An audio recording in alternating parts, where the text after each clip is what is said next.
Hello everybody, welcome back to the Bayfields Light Railway, and if it's your first time here then a very big welcome to you.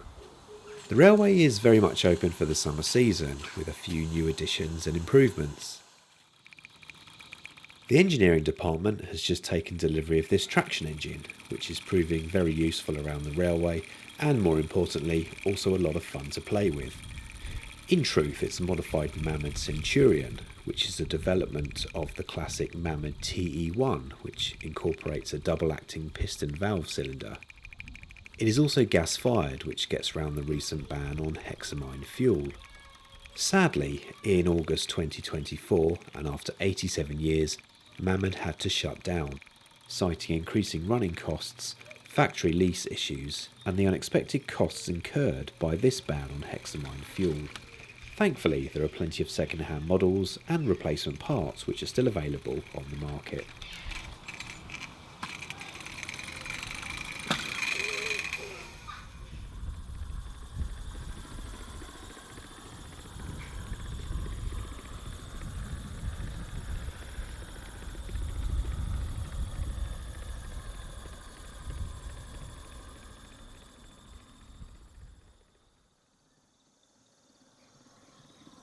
The rebuilt steam line's rider is still running well and clocking up the miles. It is seen here with a carriage made from a Bachmann plastic tram body and is quite similar in style to the carriage the prototype loco would have hauled during its time on the Plinlimmon and Haffan tramway.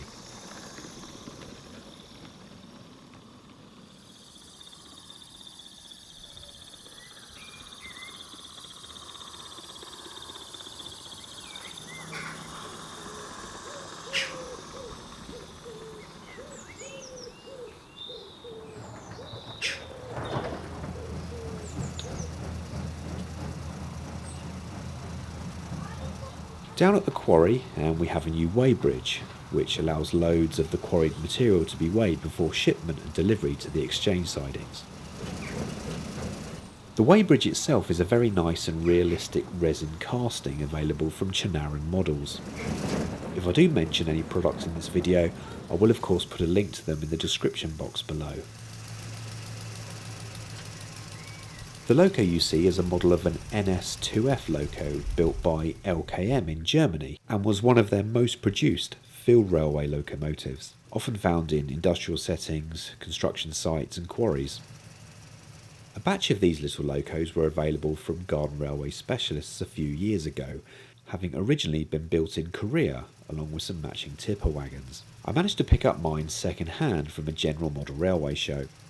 Originally, these were powered by a single 9-volt battery, but it made these locos incredibly slow. Thankfully, a replacement motor and gearbox unit was made available, and I managed to obtain one of these from Amazing Little Trains.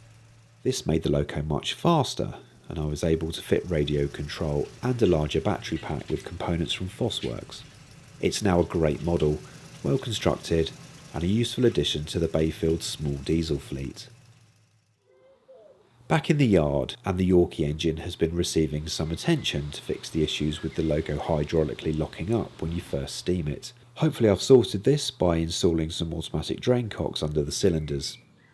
The yard gantry crane is a new 3D printed model produced by Woodleigh Engineering.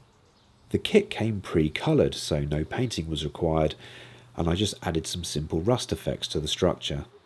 Woodleigh Engineering are a new company and so far have produced some brilliant easy to build kits for rolling stock and line side items, all of which are 3D printed. I had a good chat with them at the National Garden Railway show and they certainly know what they are doing with their designs and making their kits easy to construct. Definitely a company to keep an eye on in the future, so check out the link below.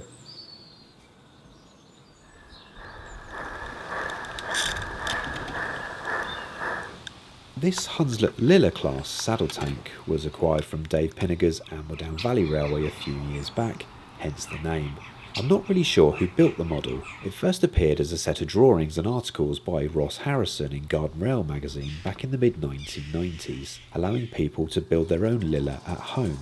Swanage Models, and then Western Steam Limited, also built a batch of models, so it could really be any of these or a home build.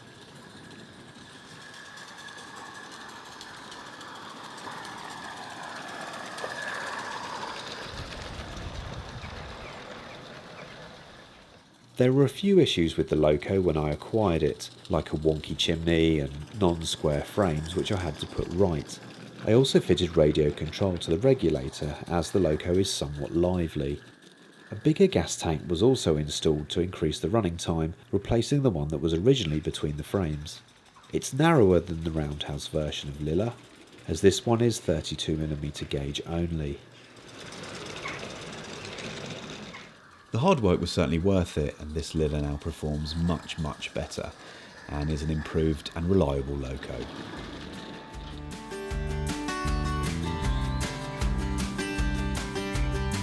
The newest addition to the railway is a very special one, and for those that know me will know that this has been my holy grail loco for a very long time, a Pierce Leeds No.1.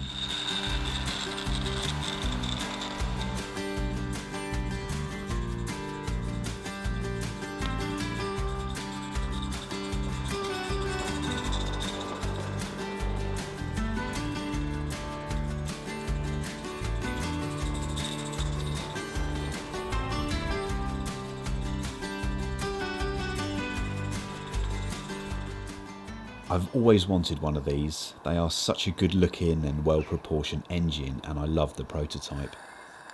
Unfortunately, the Leeds No.1 model is rather rare, with, I've been told, only 15 ever made. In later years, Accucraft UK went on to reproduce many of the Pierce models over time, but for reasons unknown, they never reproduced the Leeds No.1. This made them rather sought after, and on a rare occasion that one did ever come up for sale, the price was always way out of my budget. I was close to building my own, as I have the drawings and a few parts. That was until about a month ago, and I got very lucky on a random Wednesday afternoon, and this one became available. I had to sell my roundhouse pooter to fund it, but I think it was worth it in the end.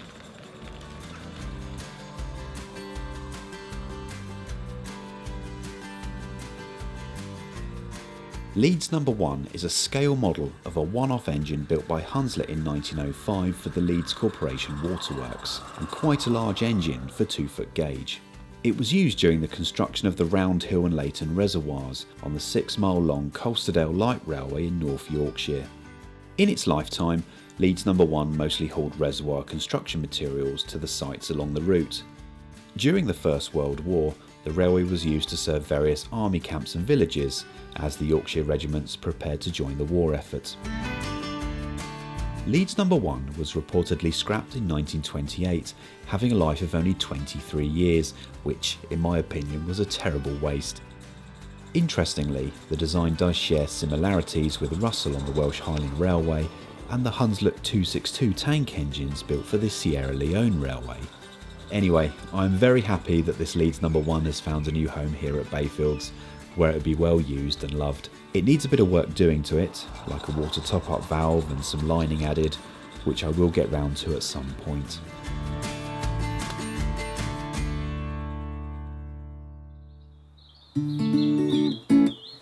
Well, that's it for this episode. As always, thanks for watching and supporting the channel, and please hit that subscribe button if you have not already. It would be fantastic to make it to 1,000 subscribers by the end of the year. That probably doesn't mean I can give up my day job and go live on a private island somewhere, but it's certainly something to aim for at least. I've been Rob from the Bayfields Light Railway, and I will see you on the next one. Bye for now.